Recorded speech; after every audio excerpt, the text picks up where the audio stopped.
In the flickering candlelight of a crowded hospital ward, a young woman moves with quiet determination among the wounded soldiers. The air is thick with the scent of unwashed bodies, antiseptic, and despair. She carries no weapon, no shield, only a lamp. Yet her presence is electric, a calm in the storm of pain and suffering. Soldiers whisper her name with awe, the lady with the lamp. This woman is Florence Nightingale, and her light will change the course of medical history. Born on May 12, 1820, in the city of Florence, Italy, to a wealthy British family, Florence Nightingale could have spent her life surrounded by art, music, and comfort. But from a young age, she felt an inner pull toward a higher calling. In a world where women were expected to marry well and manage households, Florence imagined a different life, one of service, purpose, and reform. Her mind was sharp, her will unyielding, and her heart full of compassion.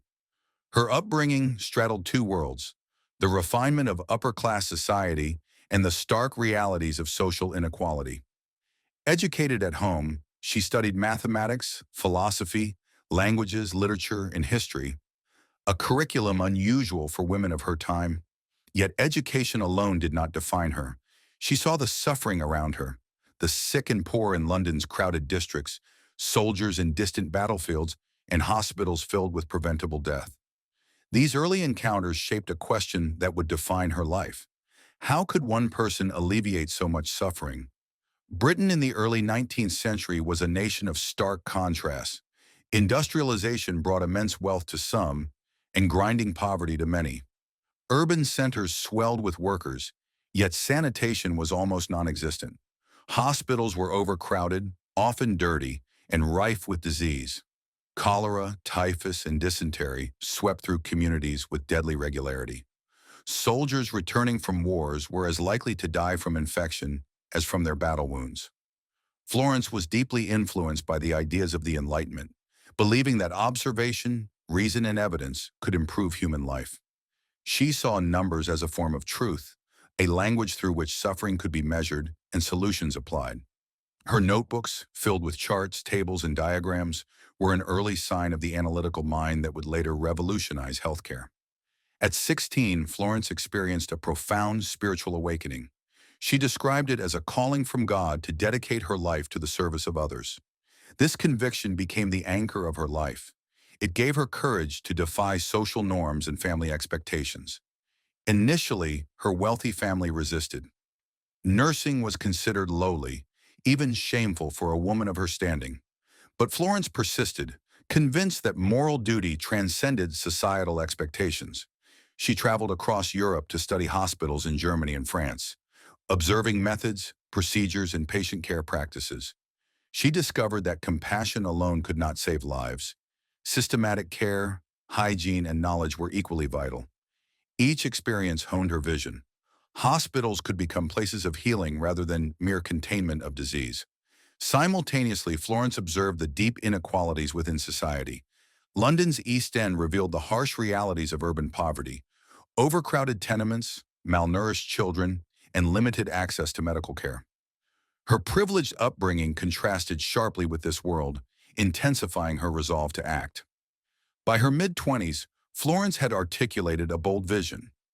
Nursing was not a charitable endeavor, but a professional calling rooted in science, observation, and moral responsibility.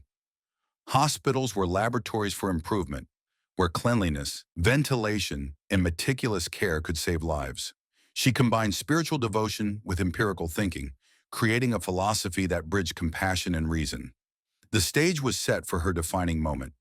The Crimean War loomed on the horizon, a conflict that would expose the failures of military hospitals and create the need for reform on an unprecedented scale. Florence Nightingale would not merely observe the suffering, she would confront it head-on. Her lamp, both literal and symbolic, would illuminate the darkest corners of human pain and usher in a new era of healthcare. Every note she wrote, every hospital she visited, and every patient she observed was a step toward her destiny. Florence Nightingale was ready. She carried not just knowledge and compassion, but a radical vision that would challenge tradition and save countless lives. Her journey from a privileged, curious young woman to the lady with the lamp was only beginning. October 1854. The Crimean War rages in the harsh landscapes of the Ottoman Empire. British soldiers, fighting alongside allies, are falling not only to bullets, but to disease, starvation, and neglect. Reports reach London of unimaginable suffering. Bodies stacked in hallways, wounds untreated, fever spreading like wildfire. The situation is desperate, and the British public demands action. Florence Nightingale receives the call that will define her life. At 34, she leaves the comfort of her family estate and steps into chaos. With a group of 38 trained nurses, she sails for Scutari, near Constantinople, determined to bring order to disorder. Her mission is not only to care for soldiers, but to reform the entire system of military hospitals, a challenge the army bureaucracy deems impossible. Upon arrival at the Scutari Barracks Hospital, Florence is confronted by a scene that shocks even her hardened sensibilities. Corridors are littered with filth. Water is scarce, sanitation non-existent. Rats scurry among the wounded. The mortality rate is staggering. Over 40% of admitted soldiers will die, most from preventable diseases like cholera, typhus, and dysentery. Florence does not flinch. She begins immediate reforms. She organizes nurses, establishes cleaning routines, ensures the supply of clean water, and improves ventilation. Simple interventions, washing bedding, disinfecting wards, separating the sick, begin to save lives. Florence also prioritizes nutrition, working with army cooks to provide adequate food. She insists that care be compassionate, that soldiers be treated with dignity. Her reforms are met with resistance. Military officers bristle at a woman challenging the army hierarchy. Some consider her meddlesome, others dismiss her as naive. Florence confronts entrenched bureaucracy, shortages, and traditional prejudices against women in authority. Yet her resolve is unshakable. She documents every observation, every improvement, every death. Her notebooks become a combination of administrative log, statistical analysis, and moral testament. Florence introduces a system of meticulous record-keeping. She tracks disease, recovery rates, and mortality. Using innovative data visualization, a precursor to modern infographics, she communicates the scale of the problem to the public and the government. Her groundbreaking use of statistics becomes a powerful tool for reform. Work is grueling. She spends nights walking through the wards with her lamp, checking on soldiers, offering comfort. Her dedication earns her the nickname, the Lady with the Lamp. She falls ill repeatedly, suffering from exhaustion and infections herself. Yet she refuses to leave until the mortality rate begins to decline.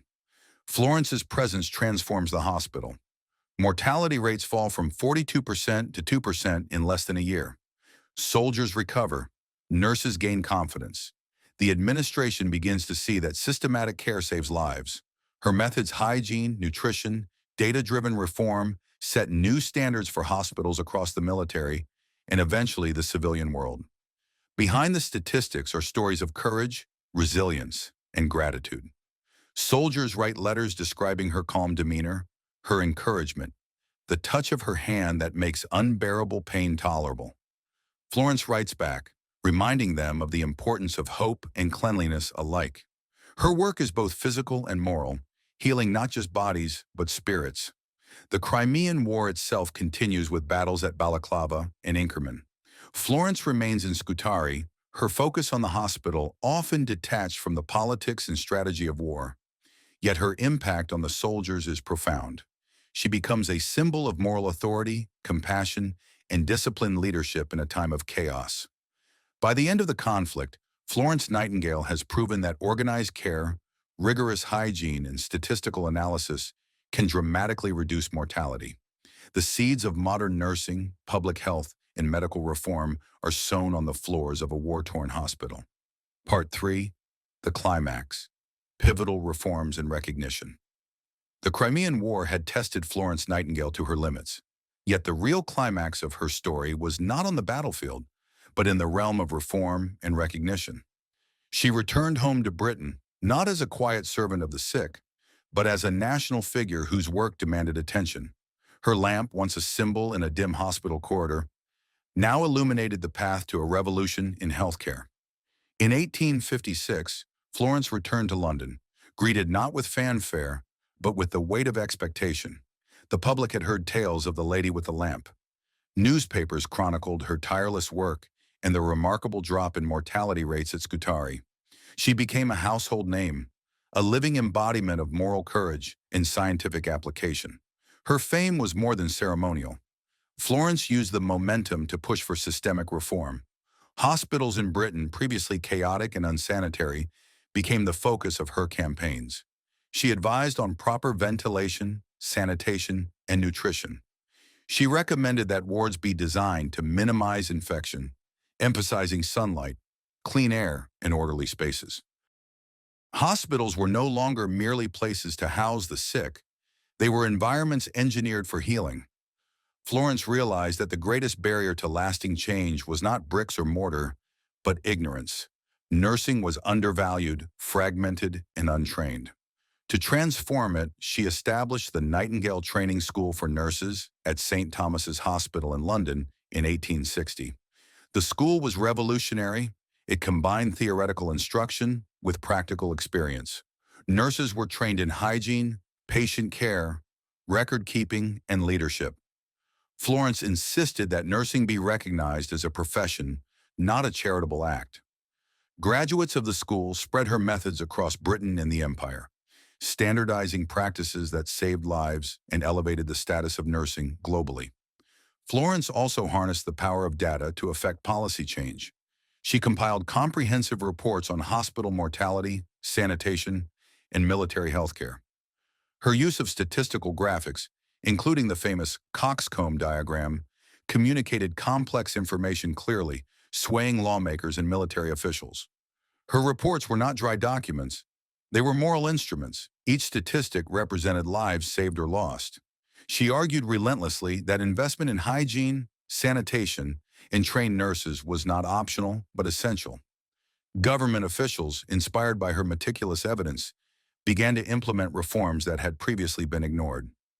Despite her public acclaim, Florence remained personally dedicated to her mission. She worked long hours, often confined to her home due to illness contracted during her service in Crimea. Her health never fully recovered, yet she continued writing letters, reports, and books. She became a consultant for hospitals worldwide. Her advice sought in India, Europe, and the United States. Her influence extended beyond nursing. Public health reforms, sanitation projects, and the design of hospitals all bore her mark. Florence Nightingale had transformed healthcare into a science, proving that observation, compassion, and rigorous methodology could save lives. By the 1870s, her reforms had already led to significant reductions in mortality rates in military hospitals and civilian institutions. Nurses trained at St. Thomas Hospital were in demand across the globe. Florence's vision of organized professional care had become a reality, a dramatic departure from the chaos she had faced in Scutari. Her story was no longer only about a woman walking among the wounded with a lamp.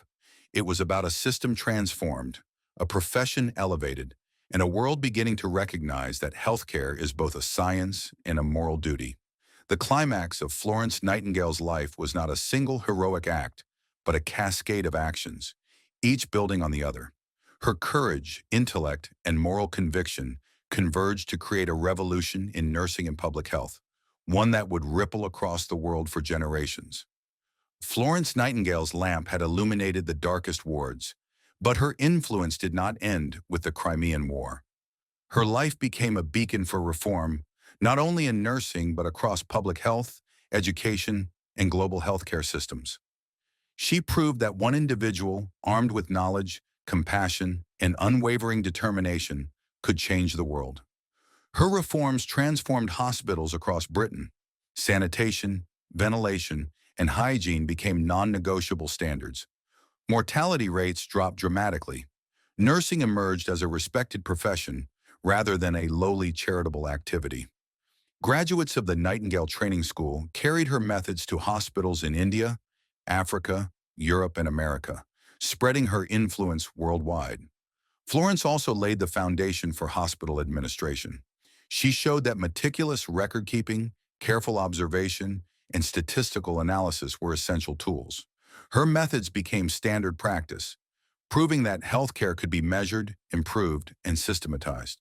Beyond nursing, Florence reshaped public health policy. She advised governments on sanitation, hygiene, and epidemic control. Her recommendations influenced the design of sewage systems, urban planning, and clean water supply, reducing disease in cities across Britain and the Empire. Her statistical innovations, the use of diagrams, graphs, and visualizations, helped communicate complex public health issues to lawmakers. Florence demonstrated that evidence could drive policy, saving thousands of lives. Florence's work reached far beyond Britain. Hospitals in Europe, North America, and the colonies implemented her reforms. Nurses trained in her methods became agents of change, creating a global network of professional care. Her ideas also influenced military healthcare during wars in India, Africa, and beyond, proving the universality of her principles. Florence Nightingale also became a symbol of female leadership and empowerment. In a male-dominated society, she commanded authority, led reform, and gained international recognition. Her life inspired generations of women to pursue education, careers, and social reform.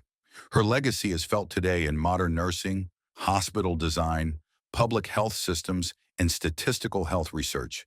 The principles she championed, compassion combined with science, observation guiding action, and systemic reform saving lives, continue to guide healthcare professionals worldwide. Despite suffering from chronic illness for most of her later life, Florence continued to advise, write, and teach. She became an enduring moral and professional authority. Her lamp, once a literal guide through hospital corridors, remains a powerful metaphor for knowledge, dedication, and hope in healthcare. Florence Nightingale died on August 13, 1910, at the age of 90. She left behind not just hospitals and schools, but a global legacy of care, professionalism, and reform. The Lady with the Lamp had become a legend, a symbol of the transformative power of compassion combined with intellect. Florence Nightingale's story reminds us that even one person can light the way for millions. Every act of compassion, every effort to improve the world, carries her spirit forward. Whether you work in healthcare, public service, or simply care for those around you, her legacy challenges us. Look at the world's suffering, analyze it, act with courage, and never underestimate the power of one determined life.